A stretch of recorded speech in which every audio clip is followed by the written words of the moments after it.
तो सारा विश्व ये यानी परेशानियों में, बीमारी महामारियों में फंस जाएगा, उससे निकालना मुश्किल हो जाएगा और करोड़ों जीव समाप्त हो जाएंगे।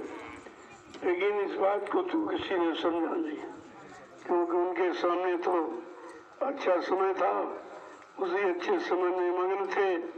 उनको ये मालूम नहीं था कि कल कितना खराब होने वाला आने वाला है। उस खराबी में हम लोग फंस जाएंगे तो निकल नहीं पाएंगे। और जीवों को बेचारों को क्या मालूम कि कल क्या होगा। उनको अपने कर्मों का परिणाम अगर मालूम हो जाए या मालूम करा दिया जाए तो ऐसे बुरे कर्म क्यों करें, फिर उसका बुरा परिणाम क्यों भोगे। संत महापुरुष बहुत पहले से समझाना शुरू करते हैं ताकि बिगड़ा जीव भी धीरे धीरे समझ जाए। सबको मौका देते हैं, अच्छे को भी और बुरे को भी सबको मौका देते हैं कि एक बार तुम लोग सब सुधर जाओ, सही सच्चे रास्ते पर आके खड़े हो जाओ और चलने लगो तो परेशानियां मुसीबतों तुम्हारे करीब नहीं आएंगी। लेकिन कौन मानता महापुरुषों को, कौन उनकी बात को सुनता है, कौन उनके बात को सुनकर विचार करता। ये समझते हैं सब पागल हैं, ये ऐसे बक रहे हैं, इनको क्या मालूम। जो दूर तक देख रहा है, दूर तक सोच रहा है, दूर तक समझ रहा, सबके कष्ट मुसीबतों को दूर करने की इसके पास योजना, भूमिका और व्यवस्था है। इसलिए वही आपको आगाह कर सकता है, भविष्यवाणियां कर सकता है, समय की जानकारी दे सकता। बाकी ये काम किसी के बस का नहीं। बाबा जी गुरुदेव जी महाराज ने ये सब आपको सुनाया और समझाया, लेकिन प्रेमियों ने उस पर ध्यान नहीं दिया। अगर ध्यान दिया होता तो शायद ये खराब समय आज हमारे आपके सामने नहीं होता। फिर भी कहा था बचेगा साधु जन कोई जो हरि से लो लगाएगा। कोई साधु महात्मा जो सच्चे विचारधारा का, सच्चे सही कर्म करने का, सच्चे मानवीय खान पान में यानी रहने वाला व्यक्ति अपने आप को बचा लेगा। बाकी कुदरत की चपेट में सब चले जाएंगे। बाबा जी ने ये भी कहा आगे ऐसा खराब समय आ रहा है कि सारा विश्व कुदरत के चपेट में आके खड़ा हो जाएगा। उसके बचने बचाने का कोई रास्ता इन इंसानों के पास नहीं होगा। जो जिम्मेदारियां ले रहे हैं, जो शासन प्रशासन संभाल रहे हैं, जो कुर्सी गद्दी को पकड़ के बैठे हैं, इनके पास कोई समाधान नहीं होगा। ये संत महापुरुषों ने पहले ही बता दिया। उनको तो ये सब जानकारी होती, तभी कहा था मेरा काम न कोई कर सकता है, न हमको अपने काम से कोई रोक सकता। ये सब पहले ही सुनाया, बताया और समझाया, इशारा भी किया, लेकिन लोगों ने उसको हंसी मजाक मखौल समझा था। ये नहीं मालूम साधु अवज्ञा का फल ऐसा, जरे नगर अनाथ कर जैसा। जो साधु संत महात्माओं की आज्ञा का उल्लंघन करेगा, चाहे कोई समाज हो, देश हो, जाति हो, ये जल करके सब खाक हो जाएगी। कितनी बड़ी यानी नेक सलाह मिली, लेकिन उस पर किसी ने ध्यान नहीं दिया। आज वो मुसीबत सामने है, जिस मुसीबत से बचने का किसी के पास कोई उपाय, कोई युक्ति, कोई साधन नहीं।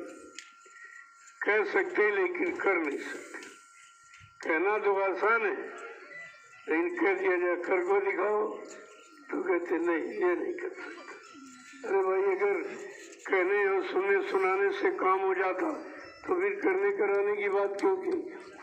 क्यों महापुरुषों ने कहा जब करोगे तब मिलेगा। बिना किए यहाँ भौतिक सामान नहीं मिलता और आध्यात्मिक सामान तो बिना किए कैसे मिल जाएगा।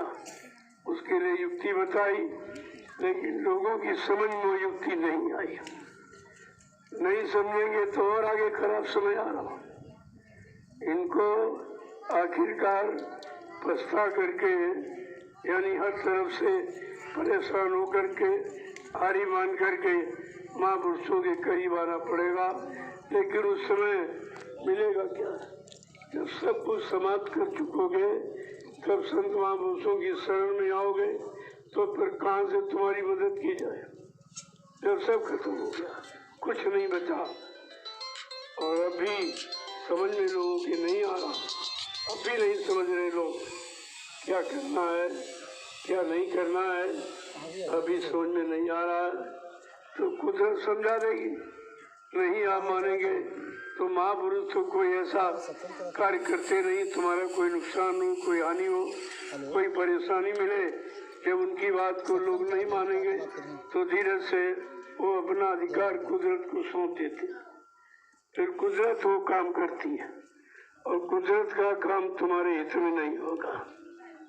ये भी बता दिया कि जो कुदरत करेगी तुम्हारे हित में नहीं करेगी, क्योंकि आपने कुदरत को नाराज किया है, गंदा खान पान किया है, मार काट हिंसा चोरी कत्लेआम व्यभिचार कुपचार झूठ छल कपट बेईमानी ये सब आपने की।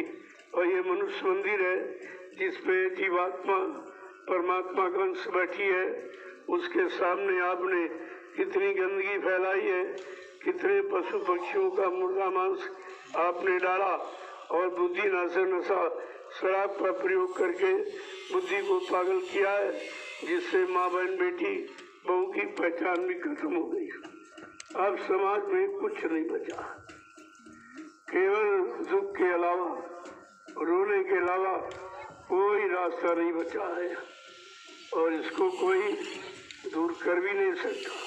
वो तो संत महापुरुष कर सकते, लेकिन उनकी आपने बात नहीं मानी, उनके वचनों को आपने सुना लेकिन अमल नहीं किया, अपने जीवन में आपने उतारा नहीं, तो फिर लाभ कैसे मिलेगा? इसलिए कहा अभी वक्त है गुनाहों से तू तौबा कर ले, फिर न कहना कि हमने सुना था पैगाम नहीं। अभी कहते तुम्हारे लिए गली मत है, गया सो गया और बचा हो संभालो, ये भी जाने वाली है। उम्र और श्वासों की पूंजी ये तुम्हारे हाथ में अधिकार नहीं है, ये तो रोज खर्च हो रहे, सुबह शाम दोपहर कहने से वे सब सारी पूंजी जा रही। तो कहा था अरे भाई अब भी संकल्प ले लो कि अब लो नुकसानी अपना न सही हो, जो भी समय घड़ी नष्ट हो गया, अनमोल पूंजी स्वर्षों की चली गई, लेकिन अब मैं समझ गया हूँ, जान गया हूँ, अब इस पूंजी को संभाल के रखूंगा। तो कहते एक घड़ी आधी माँ पुनियाप गोस्वामी संग साथ की अरे कोट प्राप्त। कहा तुम्हारा काम आधी घड़ी में हो सकता है, लेकिन अगर साथ संग करोगे तो तुमने कुछ साधा है, तुमने जमीन साधी, मकान साधा, रुपया पैसा साधा, ये तुम्हारे हाथ में रुकने वाला नहीं, ये तो एक दिन चला जाएगा, फिर यहाँ से नंगा ही जाना पड़ेगा। बड़े बड़े राजे महाराजे बादशाह जिनके पास अकल्पित धनराशि के खजाने सोने चांदी हीरे जवाहरात के थे, वो भी बेचारे खाली हाथ चले गए, और आज जम की जूतियाँ खा रहे नरकों में, कोई बचाने वाला नहीं है। इसलिए महापुरुष पहले से इशारा करते हैं, अरे भाई मानव शरीर ये मनुष्य मंदिर है, ये बार बार नहीं मिलेगा। एक बार परमात्मा ने दया कृपा मेहरबानी करके हमें आपको ये अमूलक मानव मंदिर दे दिया कि जाओ इस मनुष्य मंदिर में चेतन मूर्ति जीवात्मा की बैठी, ये सच्चा मंदिर है, असली मंदिर है, ये चलता फिरता उठता बैठता बोलता चलता सब दिखाई देता। कहा इससे काम कर लो, और अगर आपकी बात चूक है फिर आपको पछताना पड़ेगा। इसलिए भजन तो आप नहीं कर सकते हो तो परमार्थी संग्राम सेवा से ही अपना काम बना लो, क्योंकि समय का देने वाला महापुरुष बड़ी सरल से सरल युक्ति लेके आया है, और कहा सब अगर बात मानने से अपने घर चले जाएंगे, वो यहाँ रहेगा नहीं काल माया के देश में। लेकिन जब उनकी बात मानोगे, उनके बच्चों को समझोगे, उनके सहन और बहन को समझ लोगे और धीरज से लग जाओगे अपने काम में, निंदा आलोचना बुराई से अलग होकर, तो काम आपका सरल हो जाएगा। लेकिन यहाँ सब शिकवा शिकायत, बड़ी शिकायतें, ये है वो ऐसा वैसा, कोई ये नहीं कह रहा सोच रहा कितना विशाल कार्यक्रम बुद्ध पूर्णिमा पावन परवारा, उसके बारे में तो सोचते ही नहीं। निंदा आलोचना बुराई से भरोसा नहीं, इसी काम में लगे पड़े हैं। ऐसे जो अभी हजारों जन्म लेंगे तब कहीं हो सकता उन पर दया हो जाए, क्योंकि वो बात मानने वाले नहीं। वो अपनी बात मनवाने के चक्कर में यहाँ आते, तरह तरह के प्रमाण देते रहते।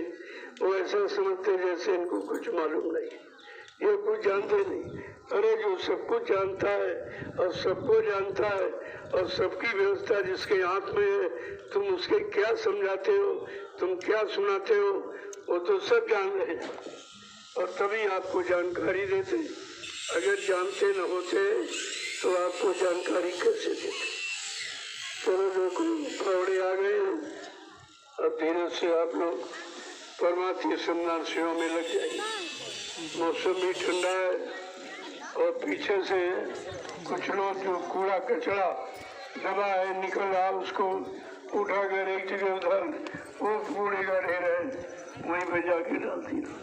तुम्हारी भी वही सेवा है, तुमको भी वही लाभ मिलेगा। ऐसा नहीं है कि जो यानी मिट्टी को खोद रहे हैं और जो कचरा